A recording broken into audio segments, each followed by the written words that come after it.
hope is this belief that we can build better tomorrows than today.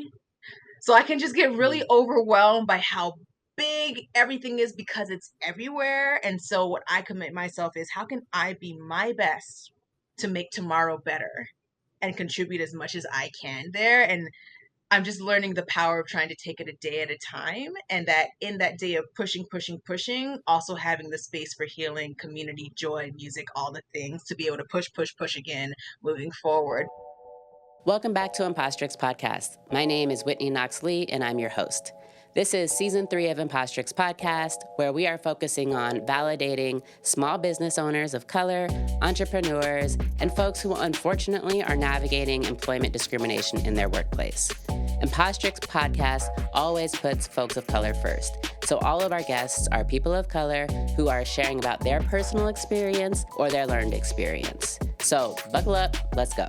Welcome back to Impostrix Podcast. I am here today with Whitney Parnell. Yes, we share names. I don't know about you, Whitney, but I was named after Whitney Houston. Do you have a story with your name? No, but Whitney Houston is my favorite artist of all time, and I feel so deeply connected to her. So already now we have a triangle of connection already now. Yes. So I wasn't necessarily named after her, but she is very much loved in the Parnell household and by Whitney Parnell. Yeah, my mom told me, and I am of that generation. You know, my mom grew up only listening basically to Whitney Houston and Mariah Carey, and or not my mom grew up, but like in my childhood, that's all I heard. Yeah. So yeah, I am looking forward to this conversation for a number of reasons. A season 1 guest, Carrie and Suarez, suggested that I reach out to Whitney because I guess Carrie just knew that you had the goods on some of the things that I wanted to hit, the themes that I wanted to hit for season 3. I'm really glad that she did. Today, we are going to be talking about some research that your organization has been doing, Whitney. And we're going to talk about this attack on Black women and what that means for us as Black women. How we are navigating this and what you're seeing as you're doing the research and as you're doing your trainings with Service Never Sleeps. So that being said, please introduce yourself. Welcome to the show. Thank you. Please introduce yourself with the identities that you're bringing to this conversation. Sounds great. Thank you so much for having me, Whitney. I'm already really excited by this Whitney duo situation that's going to happen. Only power can come from this. So thank you so much for having me. My name is Whitney Parnell. My pronouns are she, her. I proudly identify as a powerful Black woman. I think those are staples of my identity for sure. I think it's also just important for me to recognize and acknowledge my areas of privilege, being straight and cisgender and non-disabled and Christian, because it's just a reminder of where I should be an ally and hold responsibility there. I also just think a lot about how musician is a very important part of my identity. Before anything else, I'm a singer, actually. And so it's been interesting for me to reflect on in movement work and justice work, when it's felt very overwhelming in the work, how it's almost like I've had to push music aside to give all my time and energy to the justice work, but realizing that a major piece of me is missing when I don't have music as a regular part of my life. So I just speak that more authentically now, that I very much identify as a musician, as a singer.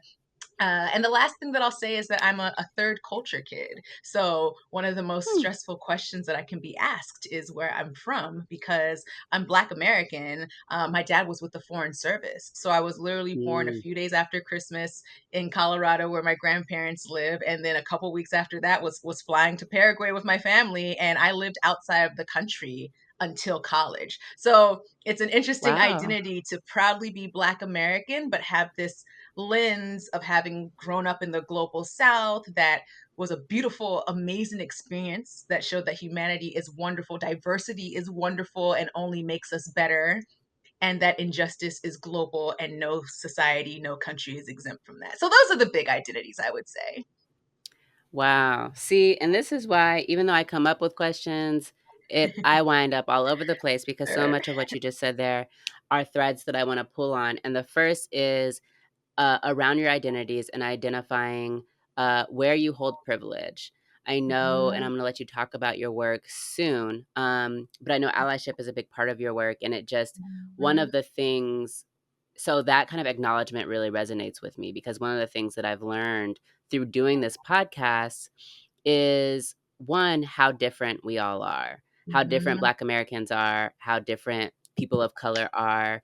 You know, I would go around saying people of color are not a monolith, Black people are not a monolith, but then like my experience is like, oh, we kind of are, but we're not, right? We are Mhm. not. And Mhm. it's been so great seeing and learning about all these other perspectives, and then seeing and being able to bring home for me how my identities really, you know, do give me privilege that others who Mhm. I'm talking to through this show Mhm. um, don't experience.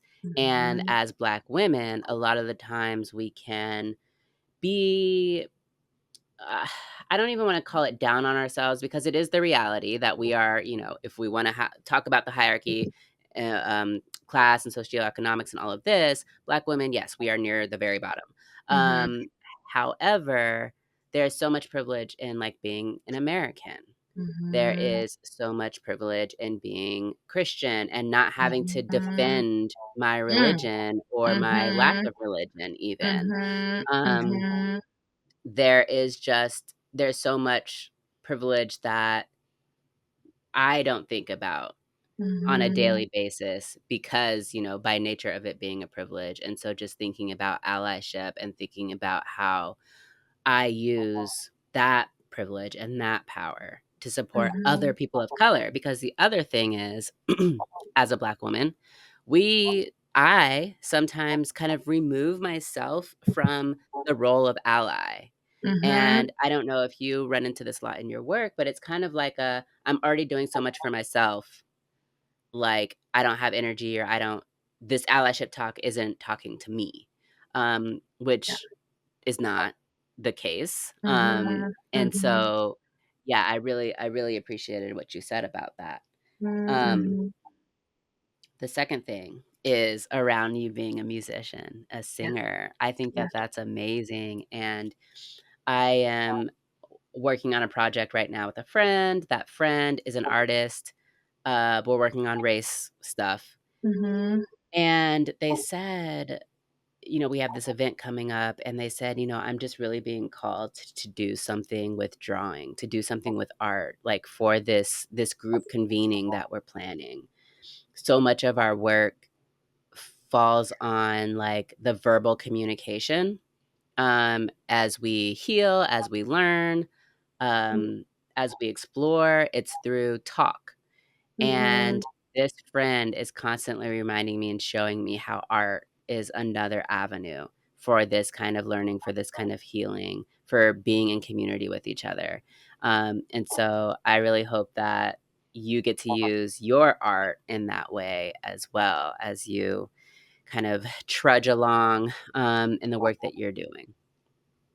Thank you for that. And I will shameless plug. I dropped a social awareness album a couple of years ago called "What Will You Do?" So you can like find some of that. But what I'll also just Yay! say, I realize how it all just informs each other. Not only does it give me joy and energy to then pour back into the work, but I think one of my strengths in leadership is innovation and creativity and just dreaming up these ideas and then bringing it to life. And I think that that's actually rooted in my musicianship, or like what comes from that is musicianship and then entrepreneurship, right? Where like with music, I can't explain. I see the music, like I see the notes and everything, right? And it's about bringing different notes together to create these sounds and everything. So it all informs being able to be a creative, vibrant person in all the things that I do, including my work, as opposed to trying to keep it separate. So it's just about bringing all of me, which is the goal of this work, right? Being able to show up Yeah, authentically and freely and thrive in that. yeah, Hmm. absolutely. Okay, so tell us about Service Never Sleeps. Yeah, Service Never Sleeps. So we are about a 9-year-old organization. I like to say that we are a blackety black led organization unapologetically. We're a black led allyship racial justice org. So try to say that 5 times Mm-hmm. over. And so I like to describe us that we serve as a resource for justice minded individuals and institutions looking to learn and act by empowering them with the tools and posture to be effective allies. So we're most known for our allyship training, which we do solely through a racial justice lens. That's meant for all identities. By effect, that puts us in a lot of predominantly white spaces. But as you said, BIPOC folks can be allies when it comes to intersectionality, when it comes to solidarity. So we're known for our allyship training that trains people to recognize, where do you have privilege? That's where you should be an ally, and this is how. And then we've also just recently launched a whole new project, a whole new program actually, called the Black Led Project Program, which it's an extensive report guide and training around the holistic meaning of being a Black led organization and all the power and possibility that Black led orgs bring, that people can learn from them. So I like to say that allyship is what we do and Black led is who we are. And we always say that justice work is inside out work. So it's cool that that literally Mm-hmm. applies to our mission, that we are Black led that tries to practice allyship, and like we teach about Black led and allyship. So let's talk about Black led, because surely there are organizations that have Black people uh, who are leading the organization, but who we might necessarily consider those organizations Black led, or Mm-hmm. Black informed, or really Black Mm-hmm. anything. Mm. And so I'm curious, from your perspective and from the perspective of this program that you're launching and your research, like what does Black led mean for an organization? Thank you for that. And it's so interesting because so that what inspired this whole project for us was that when the 2020 Black Lives Matter uprising started and so many foundations were pledging to fund Black-led organizations, we applied for a bunch of the funding and got none of it. And That's right. fantastic orgs got the funding, but what was getting us was the reasoning, which they said that we weren't Black-led. And mind you, my co-founder, COO, and I are both Black people. And they said that our work didn't directly support Black people because it wasn't the paternalistic view of the only way to help Black people, which is direct service. It was training people to be pro-Black and unlearn their anti-Blackness. So we were just like, That's first of all, deep. that's not true. And secondly, that's not even the fullness of what being Black-led means. It's a vibe. It's a whole journey to showing up of authentic self and how that's infused into the culture of the organization where everybody else can do that too, and how all of that then impacts the work that is being done. So Black led is, yes, I would say that it's important to being Black led means that the majority of your staff leadership is Black, as well as your board is majority Black. Mm, Like that is important. But what this whole research about, it's about all the qualitative piece of it, and like a lot of the shoulds, right? Because as race equity practitioners, we infused in there what people were saying, because we really intentionally talked to Black folks who were trying to lead in this liberatory way, as well as like our insights about what an equitable justice liberatory organization is. So it's a lot of that showing up as authentic self. It's a lot around being people first organizations from the inside out, right? So how do you deeply care for your people through policies, through culture, through disposition, as well as the people that you are serving through proximity and that people first lens. Learned a lot about just one of the things that stands out most is the culture, and how mm, Black leaders like really invest in a culture of deep care and showing up as authentic self and joy. Because one thing that stands out so much about Blackness is that despite all that we deal with, somehow we still find a way to laugh the hardest together, to have the joy, all the things. So that piece around the internal culture was a big one. So mm, Black led is this amazing thing that is this both and of what folks are already doing and like unapologetically committing to. And I still do think about what it could be as a possibility, because the research showed that so many Black led orgs are minimally funded. So there are a lot of Yeah. dreams that Black leaders have in terms of the impact they would have, the investment in their staffs that they just can't even live into fully because they don't have those resources. So in short, Black-led is a vibe that really everybody gains from. Because like when you have that kind of culture, that kind of disposition, anybody who's a part of that is going to benefit from that as well. So that's part of the beauty of Black-led orgs, as well as that in their true states, everyone's benefiting from being a part of it. Mm. Thank you. You said something at the outset, the paternalistic vision of serving Black communities, which is through direct service.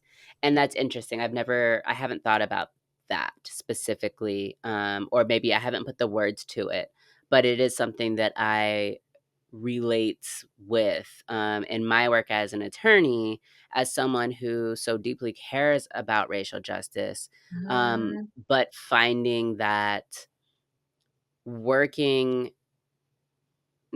I don't know, I don't even know how to put it.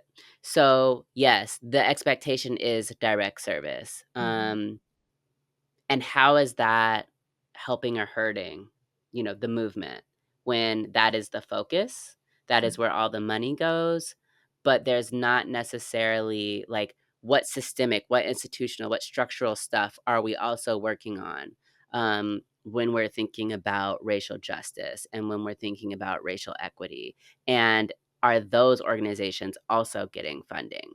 Um, because my experience was there, as you said, there is funding. There are organizations that do direct services that are very needed. Like great work is being done, Mm, mhm, but when we get to the systemic stuff, it's slow.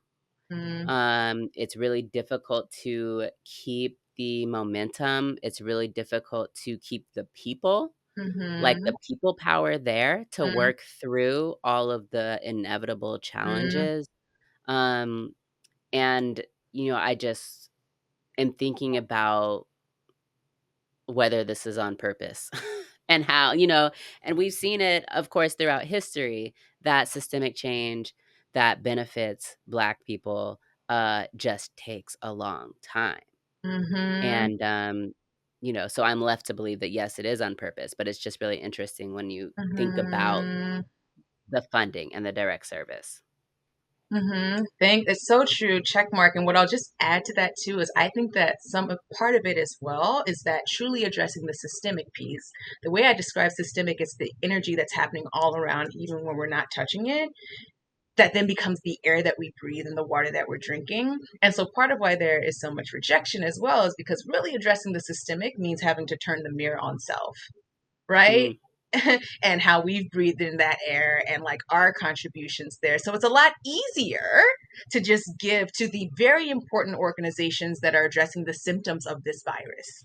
But like really having to fully invest in the virus and that air means that it's kind of got to go both ways in terms of what that means your investment, which is kind of everything, which means turning the mirror back on self. And if I may, my hardest days are when people think that they don't have work to do on themselves or just really reject this notion of having to do the self work. So yeah, it goes deep and broad, my friend. it does. And the self work, for me, it's like I laugh at myself these days because like we are not, I, as someone that's like deeply in this work, am not immune from like the fuck ups, Yeah. from perpetuating um, white supremacy, from causing harm, from perpetuating oppression. And so, uh, at this point in my life, I'm having to just take myself with a grain of salt and like, I'm learning. We are all learning together. And so, what is the community that I can be a part of that embraces that part of me, that embraces the part that is self aware, and that honors that self awareness? I appreciate that. And it's so true because, yeah, I have to reckon with that all the time, not just as an individual with all the areas of privilege that I have and the ways that I am systemically complicit every day, all the time, but also as a leader of an organization and the power that comes with that, right? And so, Hmm. one thing that guilt is something that I need to work on. I can really struggle with that mistake that I made, especially the harm that it caused. And the other side of it, though, I will say that for as much as so often people want to reject this notion of being wrong, there is so much freedom and liberty in like the humility of being like, I am a vessel, a flawed vessel that is making mistakes, because that means I can learn from them. I can grow. I don't have to have all the answers, but like I'm opened up to being able to be better, and to just know that the error is coming. I think the flip side of that coin though is that just because I have power as a boss, that intersection of Black womanhood causes a lot of damage regardless of my power. It makes me powerless in some ways. And the challenge of, while we're all flawed, we're going to make mistakes, humility is so important in this work to learn and grow. It does seem like there's little to no grace for Black women to make those mistakes, and that literally there's no room for error actually without it severely impacting the rest of your position, the rest of your life, etc. So it's interesting to hold those things where I know that there's growth learning that I always need to do, but am I always getting the grace to do that? Not necessarily. So then that makes me feel like I Yeah, got to be no. perfect, right? So it becomes this cycle, but I will stop there before I spiral downward. Okay, so I just feel like we're at a great point to start talking about the research that you've done, and then to segue into this attack that we're experiencing on Black women, because even as you're talking about this lack of grace, like not only it's just it hurts my heart how deeply this is felt amongst our Mm, peers, and I'm so grateful that folks like you and your organization are doing the research, because it's so validating to know that, like, mm, I'm not making this up. I'm not making mm, it up. mhm. So tell us about the Black-led research. Well, first of all, I can be right alongside you in those feelings, because I can't tell you just how healing, affirming, and clarifying it was to be doing this research alongside being the leader of a Black-led organization that was growing ourselves, because it helped me affirm that I'm not alone in this. This is systemic. So, uh, where to even start? I'll say I talked about a little bit, but I just want to first off say that Black-led organizations are amazing. And our original intention, I remember when I decided we were going to do this, because I was navigating all those rejections of being told that we're not Black-led. So I was on a walk and I called our COO, Samson, who knows his answer that phone for whatever is on the other side of the other line.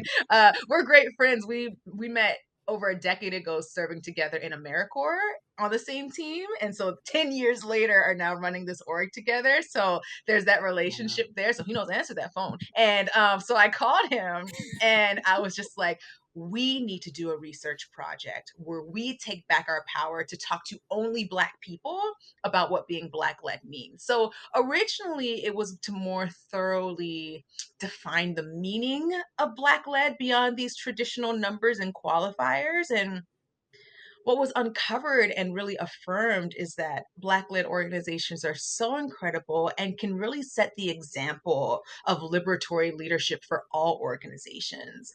Because, like I said, some of the things that we got as findings were that Black people bring a unique perspective to community solutions based on our experience. And the data shows over and over again that if you center Black people's needs, everybody's going to gain from that. Right. And so, like, there's already so much power in folks who are proximate to these issues, with the perspective of experience being the one to lead change in these communities, right? The other thing that I said earlier around just the people first priority, and how that goes from the inside out, from equitable policies to benefits to the culture and climate of like community joy, care, wellness. um, I'd say another thing that just has to be lifted is the hardships that Black leaders deal with and Black-led orgs deal with. It was really important for us that how we framed this report and this training is to certainly name those and acknowledge those, but not make the whole thing be about just how difficult it is for us, right? But it's still important to name the very unique challenges that Black leaders faced, enhanced ones that any organizational leader faces, but it's enhanced because you're Black, but then specific unique ones to Black people, particularly in terms of like being undermined, being disrespected, not just externally, but internally as well.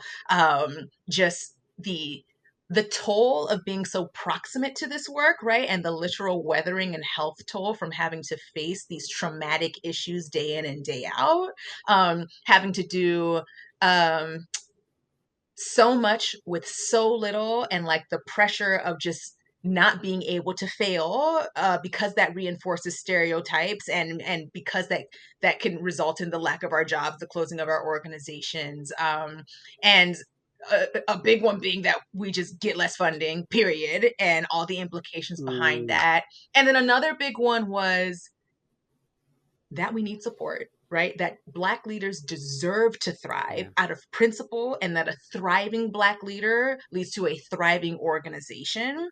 And so Black led org needs to be supported for sustainability for the organization and also for the leader. It's that both and that also a big aspect of that support should come from community. That Black leaders need community with other Black leaders for that shared experience, for that accountability, for that growth together, for that problem solving. So much of this was really helpful because as I was like, as it was being synthesized, it then informed how I moved. And that was a big one for me, where now, I'm not kidding, Whitney, literally every week I have to engage with at least 3 other Black leaders, Black women leaders, because that just has to be a part of my time. And it's been so transformative for how I lead. So that community piece was another big one. So those are some of the big findings. Well, yeah, and I mean, this isn't surprising to me, Mm-hmm, especially about the community piece, mm-hmm, because like I'm a firm believer in needing community for healing, mm-hmm, and I think this work is, in some aspects, healing work. mm-hmm, We are directly addressing the systemic, interpersonal, structural, you know, results mm-hmm, of white supremacy, mm-hmm, of enslaving Black people, mm-hmm, African people, of genocide against indigenous people. Like, this is all, there are direct through lines, mm-hmm, even to the point of how we work, mm-hmm. how people in the United States work, how women, Black women, are experiencing that when they are exceeding in their work, they're being given more and more and more to do without the recognition and without the pay, and thinking Mhm, about just how this is what happened in slavery, mhm, when we had to pick cotton, or we had to pick other, grains and other things from the fields, and if we couldn't keep up with how well we were doing mm, from day to mm, day to day, then there mm, would be mm, punishment. So the reward was continuing to have mm, life, mhm, continuing to have a job, not being physically harmed for not excelling. mhm, Um, so this work for me is really healing, because it helps me process mhm.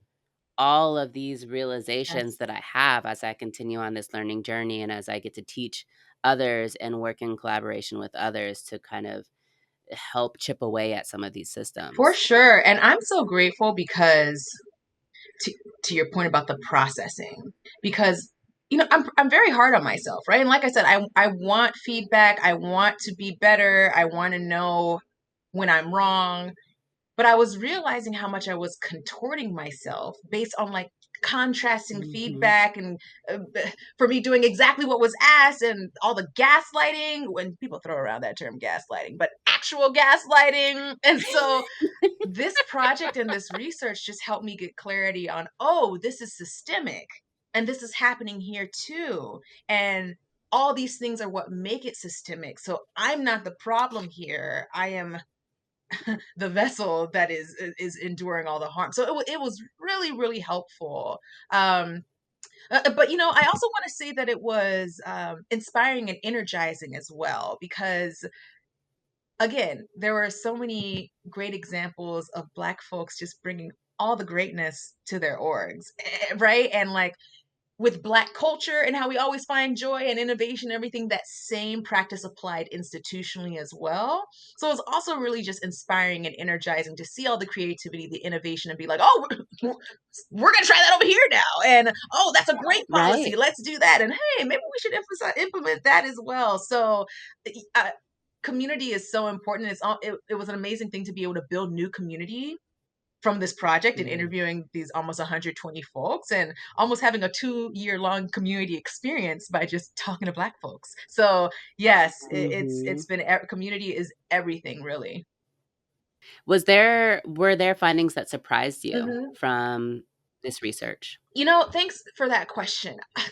I don't know if I was necessarily surprised. I say a lot was affirmed and clarified as I was running this org. I think particularly around the internal challenges. Admittedly, my call it naive self coming into this, I knew that it was going to be hard being a millennial Black woman interfacing externally and trying to get support be taken seriously. I was taken aback by how difficult the challenges from within would be, in regards to being seen as the angry Black woman when I just tried to lead, right? Like the mammy who's supposed to be taking care of everybody, the magical superwoman who's supposed to be able to do all things, which I've got to attribute Kirian Swatters for coming up with those 3 tropes, right? Like I must admit I was not prepared for how much that would happen. So it really clarified a lot of the internal challenges. And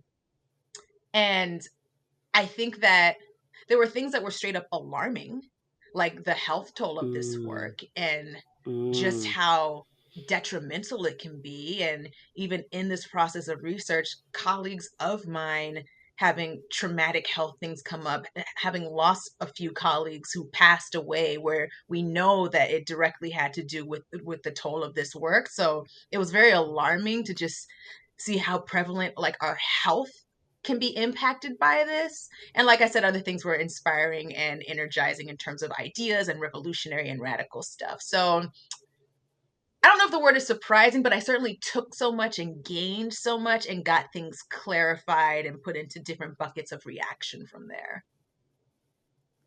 Yeah, I just talked to countless people in doing this podcast, but in other areas as well, who are experiencing or did experience that health component of it.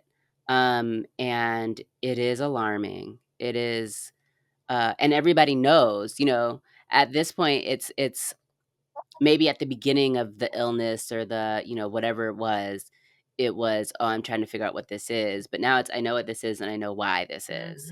And what's been really amazing is seeing and for me specifically, I've been talking to women a lot.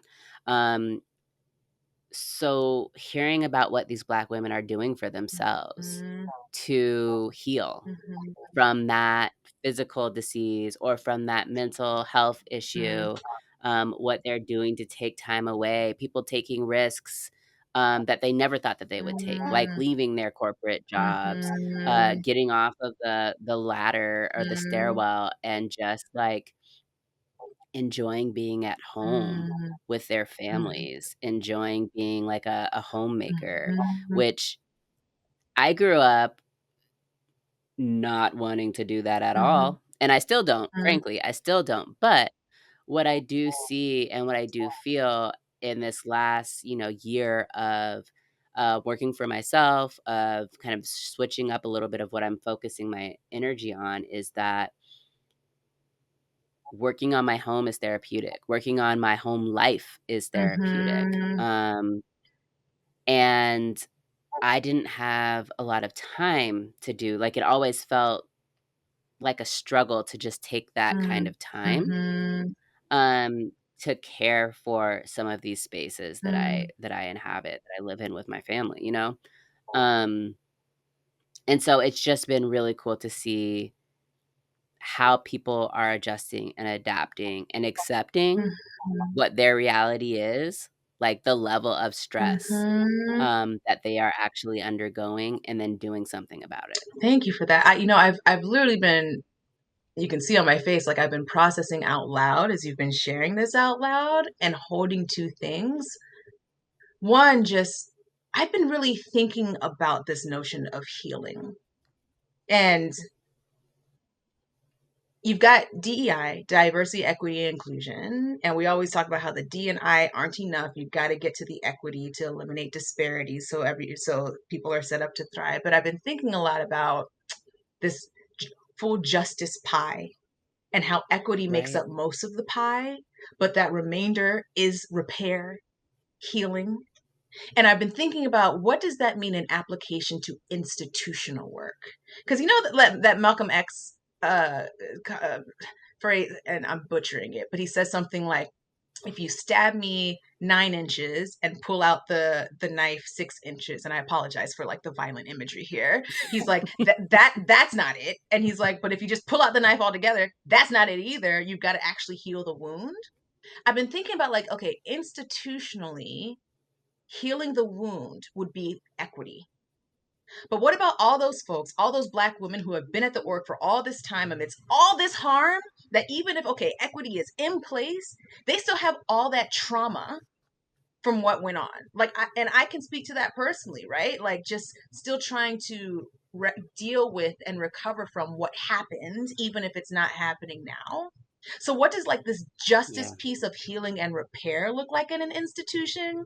And so on the one hand, I really celebrate what you're talking about Black women really taking radical control and pursuing healing and health externally where they can. But I also reframe it as a challenge to institutions where what does it mean that Black women are having to go to get that? And like Right. what charges there on institutions, especially that caused the harm and the need to heal in the first place, providing that space for healing internally, which in some ways, I don't know that you can fully institutionalize that like as a blanket thing. Some ways it's really setting people up to do what they need to do for their own healing, but we can't keep being told that it's on us to go find community for support, to go get our healing. Where does it become everybody else's responsibility to ensure that for Absolutely. us? So yeah, so many wrestlings that I'm dealing with right now. Yeah, because like, what is this like? The question that I'm hearing you ask is, what does it actually look like? What is the actual like? What are the policies, the reparative policies that we're putting in place in these institutions? Um, for those institutions that are wanting to have accountability to the harm that Yeah, they've caused. yeah. Because like and again, I'm sorry for the violence. That like stabbing analogy and healing the wound, that's the equity, but what about the trauma of having been stabbed? Right? And like that's the part. How do Yeah. you fix everything? But there's still something to be fixed, which is the healing from all of that damage. And questions, Yeah. questions. Well, and frankly, I'm a burn it down girl. Uh-huh. So, Uh-huh. like, I don't want the old Mhm. infrastructure of Mhm. things Mhm. that have done harm. Mhm. Mhm. I want new Mhm. infrastructure. Um, but we can't have that. Because what happens in the Yeah. meantime for this, legal services agency that has 200 clients, and they can't just stop everything and come up with their new with their new framework. Um, but it's a good question because what I'm feeling as, someone that used to be somebody's employee is that I don't wanna stick around to find out. Mhm. So and I also do people have trust in the organization that that organization is actually going to do what it takes. Like, Mhm. I feel Mhm. like part of the trauma is the mistrust, or maybe what Mhm. results from the trauma is the mistrust. Um, and so it's too like, how do I, as somebody that has been harmed, uh, have the courage, the strength, the trust, the whatever we need to then communicate my harm, whether or not my future healing has anything to do with the future of the organization. Mhm. Because again, that's work that we are having to do as the people that are harmed, is sharing what our experience has been. Um, and understanding that a lot of folks who are in positions of power in these organizations, or not in positions of power, but who are helping to cause this toxic environment have no idea. Mm, They have no idea. mm-hmm. Yeah.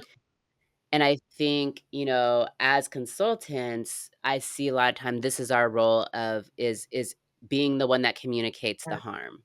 Um, being the one that helps an executive director or a manager or just a colleague understand the impact of, whatever the policy, the action, the whatever it's going to be, so that there is not a reliance on the people that are actually being harmed in real time Yeah. to do that thing. Yeah. Um, but it is very like I don't know what the answer is.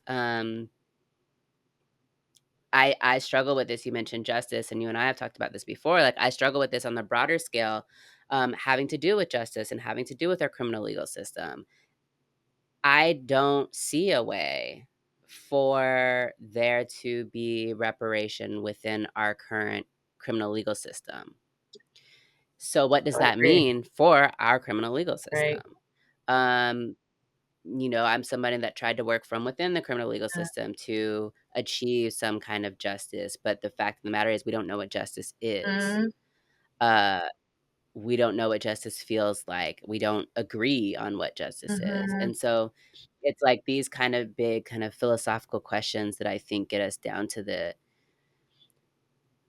I think they contextualize some of the challenge that we are up against when we're talking about um, Black women, Black people at work, when we're talking about attacks on Black women in the workplace, when we're talking about affirmative action and DEI and critical race theory, which Mm-hmm. now mean the same thing politically. Like Mm-hmm.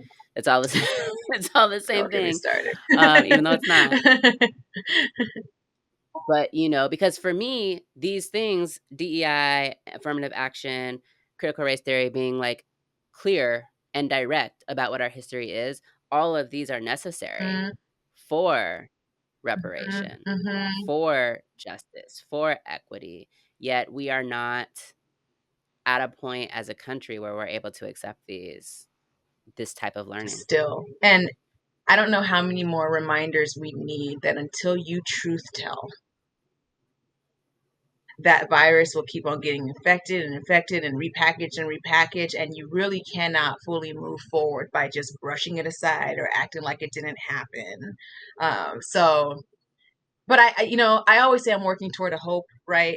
What is possible, and knowing that the work toward that means the both and all. Burn some stuff down, some stuff can't, but work from within, individually recognizing how far you are willing to like be the one to work within versus when you just realize it goes against your values to be there and go somewhere else, right? Like it's doing as much as we can in the everyday. And what has helped me settle in is being like, um, hope is this belief that we can build better tomorrows than today. So I can just get really Mm, overwhelmed by how big everything is because it's everywhere. And so what I commit myself is how can I be my best to make tomorrow better and contribute as much as I can there. And I'm just learning the power of trying to take it a day at a time. And that in that day of pushing, also having the space for healing, community, joy, music, all the things to be able to push again, moving forward. But it's interesting, this question around who's the one to do it and everything, because I think as a practitioner a lot of times it's race equity officers that will ask us to come in and do right. the training, to which I'm always like, I could never be the race equity officer. I could never be the one who's within the institution just constantly trying to push. It's so hard because our role is to come in, say the thing, blow it up and leave. So I Right. appreciate being able to play that role for the folks who are internally pushing. um it's interesting when you talk about how a lot of times leaders have no idea because a lot of times when that race equity audit is done as the first part of the work, as soon as they get that information they reject and say, no, we're not even moving forward with this contract, right? So there is something to be said about, there's one thing not to know, but what once you do know, what are you going to do about that? But what I'll also Right. celebrate is a lot of times when we do trainings, it's from the leader of the org who has hired us and who has said, I know we need to commit to this, and I'm not the, like, I don't know this, so can you come in? So there's in every space, there's a room for the frustration, the disheartenment, but also the hope and the possibility and the reminder that enough people want to do this that we really can just create this world that we are working towards. So I just got to keep that hope as my North Star. So let me ask you, over this past year, we've seen various examples of Black women who are needing to leave their positions, who are having major health issues, who have unfortunately died by Mm, suicide based on the pressure that they've experienced in their workplace. And, you know, we talk about attacks on Black women in the workplace, and mm, we know what we're talking about. But can you share with me, because, and before I ask you, I was reading through one of the pieces that you and Carrion did in Nonprofit Quarterly, and you talk about Black, like, I forget the exact language, but it was essentially that everyone is watching this happen to Black women and not watching it from like high up, like you can see it happening over there, mm, not from a historical context, but from a mm, you are sitting across the conference room table mm, from me, and you are seeing this dynamic go on and on and on. So what is that we're talking about when we talk about this hostility, this reality that many Black women are experiencing in their workplaces? mm. So much. And what I will just say is that whole Nonprofit Quarterly issue is about Black women and women of color leaders, and just all of it just wrapped up into one thorough piece. And so I just invite people to read that because it's just firsthand accounts of just how deep it goes. And, on the one end,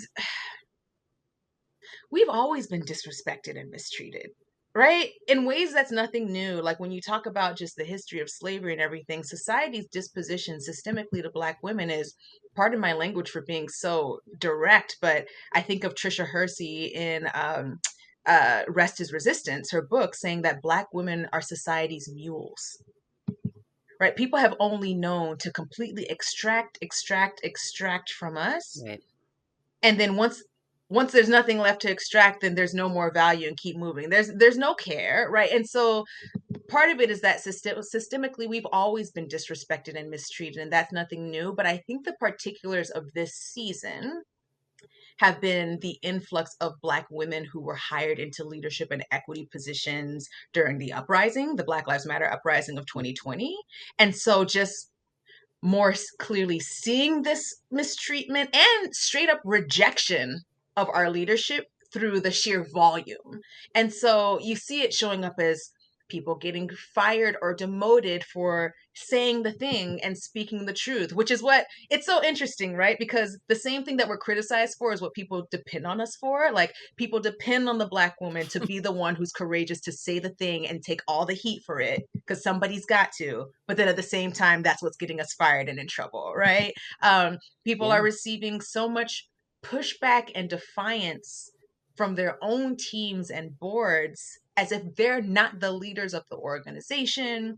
People, as I talked about earlier, just have no room for error, period, and are being expected to carry inhumane loads or clean up decades long messes that they were just put in this organization to do.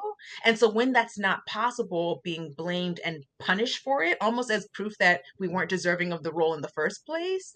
And right, just seeing that it being so bad that Black women either leave because they just can't take it, or their health forces them to because it's too much, or sadly they lose their lives. And not only is that so alarming, but I've really been thinking about how we should require more of society. It can't be the case that we've got this false choice of either lead as martyrs because of the scenario for us, or leave and not be able to lead, be the great full leaders that we are, And then furthermore, other people are missing out on that too. Other people are missing out on the beauty specialness Right. of Black women leadership. So I'd say that's how it's showing up. I know you had some questions about like, you kind of went a little bit into like what to do about it, but I'll just pause there because I realize I, I threw a lot there. Mm-hmm. Yeah, and I appreciate your repeatedly coming back to, like, whose job is it? Mm-hmm. And it can't just be Mm-hmm. on us. Mm-hmm. Um, and what is, the responsibility of the rest of society? Mm-hmm. And I think, how you talk about your allyship work really lends itself to that message of like, no, we all literally have privilege Mm-hmm. that we can use um, to be allies. And I'm just thinking about times that I have interacted with my Black leadership in a way that, um, frankly, was not okay. Mm-hmm. And feeling like I have higher expectations, of Black Mm-hmm. leaders because of, you know, what I experienced as a Black woman of needing to do all the things, of needing to do Mm-hmm. more, because of this feeling of, well, you know what it's like, so you, Black woman leader, are gonna be trying, harder than anybody else for this fight type of thing, um, and now it's just when I am interacting with Black female leaders, Mm-hmm. we talked about grace a little bit earlier, and I just allow so much grace because I don't want to be perpetuating that type of pressure. I don't want to have these high expectations on people when I wouldn't have that same expectation on somebody who was not a Black woman. Um, and it's difficult because it's holding the like dire need for like there has to be something else. There has to be progress. There has to be change. Um, with the respect and the grace that Black women deserve. Mm-hmm. Well, first of all, I just really want to appreciate this moment and like your humility of naming that, because one thing that has been very glaring is that what makes it systemic is then what happens within the institution, regardless of identity. Right? And so I just Mhm. really appreciate your personal example, because I've come to see identity can certainly impact our bias and posture, but it doesn't exempt us from being complicit in these Right. systems. So those three tropes from our article of angry, mammy, superwoman, like they showed up in different ways depending on identity, but it was happening broadly. So I think it's so important to recognize that the systemic thing happening here is Black women leaders, right? And to that point, like where I have leaders, how do I make sure that I am not being complicit in that way as well? And so, I process from two different lanes. Like on the one level, like a high level is just the fact that we just need to be believed, right? Like Mm. I can't express how often I've said like this is a really harmful thing and it's not believed, it's not taken seriously, or even when I've had the vulnerability of saying just how difficult something is, I've faced repercussions for it, right? Like I've been told that that's not good leadership, that's not inviting people to be under your leadership, right? Like I can't say that I've been reacted to well for when I vulnerably said this is what's happening here. So for as much as people say we don't know what we don't know, well, we've been saying it a lot. And so we do need to be believed. I was talking to a Black man who runs an organization that actually teaches management and like being an employee, and a Black man, and he was saying how, everybody's like trust Black women, support Black women, believe Black women until a Black woman tells us what to do. And then we're like, hold on now. And he was like, and I recognize that in myself as someone who leads teaching people how to be managed and stuff, right? So like there's something to be said about just being believed and taken seriously. And then the other part being that then something needs to be done about it.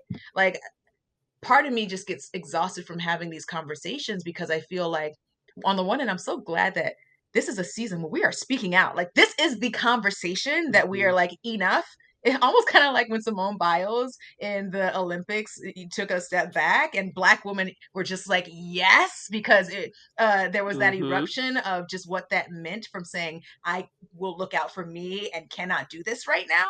I'm feeling like a similar eruption this year of us speaking out about the Yes. things, you know? Um, but where I get exhausted is I'm like, what privilege allows is there's one part of just not knowing, but then the other part is that once we have Mm. been informed, we get to decide whether we do something about it. And I think what will break my no, I won't say that, but what would be very disappointing is in this time of so many Black women giving the emotional labor of these kinds of conversations. Yes, it'll be great if people are really moved by that and like really feel compassion and believe us. But if nothing changes, then we're still right here, Right. just further exhausted from having said all the things and further losing some hope in the chance that anything can change when we've said it. So I do think about that. But the other part that I'll just close with speaking to the hope is that I do have personal examples of just so much support even leading this org. Like, Yeah. I've talked about the Black women, and so I'm so glad we're in community now, right? Like, I have so many Black women where I've only experienced abundance from Black women in this space. Like, so much of the money, the connections, the work has come from other Black women being like, here you go, let me connect you, right? Like, Black women have saved me in this work. But even within the institution, Samson Gurma, he's our co-founder and COO. We share being Black, but he's a man, right? And like he uses that privilege as my ally. He protects me, right? He believes me and supports me. And the research has shown how important it is to have a partner in Black leadership. And so, as a Black woman, to have a Mm. Black man, I will never Mm. take for granted just how special it is to be able to have that beside me. I think of Yeah. our advisor, a Black man, Niels Rubero Yomofio, who runs a nonprofit himself and like has been so incredible in terms of infusing across our organization what it means to be in support of me. I think about an amazing ally on our board, Natalia Oyola Sepulveda, who has been the demonstration of what it means to be of deep support, care, investment. We have a Black woman chair, Afia Amobia Sechi, right, who gets it, right? And so I don't have to explain anything because we Right. do it, and she's a practitioner herself. So I do just have to also speak to, as hard as it has been, what has saved me has been having people support me and having real life examples of the fact that like that support, that allyship based on disposition is possible. So that's the hope that I will give. Yeah. Hmm. I think that's a great note to end on. And it brings me back to, one of the early questions that I asked you about what does it mean to be Black led? And you talked about community. And what I'm hearing is like more than anything, um, being Black led requires community, and not just for whoever is being served by the organization, um, but for the people within the organization, for this work to be sustainable. Because Lord knows there's literally everything out to get Yeah. us. Oh yeah. There's so many barriers to success for Black entrepreneurs, for Black leaders, for Black founders, for Black people. Hmm. Still, and having that community to me feels like a Oh my fortress. gosh. Um, Thank you for that, Whitney. yeah, I just have to say, I feel like you just took this to the next level to wrap it up in such an amazing bow, not just in terms of ending this conversation, but just the implications of why being Black led is disruptive in the most amazing, powerful, healing way that anybody can learn from and be better, because white supremacy culture trains us in the opposite. It trains us in right. individualism, hustle on your own, compete, get to the top on your own, share nothing with nobody, when really community relationship, that's the point of life. That is how Black people have like thrived amidst all the hardships. And so by centering that as priority from the inside out, right, from within the org to everybody, not just the leaders, but also folks within the org being able to build external community. It's disruptive, it's transformative, it's liberatory, and it makes the work better. It makes the actual mission better. So thank you for just wrapping a bow on that. That's not just what being Black led is, but that is shining the light on what true liberation needs and looks like. So I appreciate you. That's right. Yeah. That's right. Thank you so much. I appreciate you for sharing this conversation with me. So where can folks learn more about you and find out the work of Service Never Sleeps? Thank you so much for that. I would say just go to anything Service Never Sleeps. So our website, serviceneversleeps.org, and then all the social media is Service Never Sleeps as well. And so you can find all the info, all the things that we're doing, the Black-led project report, as well as opportunities to take the training and our allyship training all through our website and the associated platforms. Thank you so much. I really appreciated this conversation. I appreciate you, sis. Thank you for what you're doing. Thank you so much for listening to Impostrix Podcast. I appreciate your support and that you continue to listen week after week after week. I've got some exciting news, which is that you can now listen and support Impostrix Podcast on the Alive Podcast Network app. You will find ad-free listening to nearly 100 other Black-hosted podcasts, in addition to Impostrix Podcast, and you'll be able to support those podcasts and really kind of get into your groove with that app. I hope that you will join me over there. I appreciate your support. To connect with me, feel free to join me on Instagram at Impostrix Podcast. You can also join me on Facebook in our validating space. Just search for Impostrix Podcast. All right, until next time, be validated.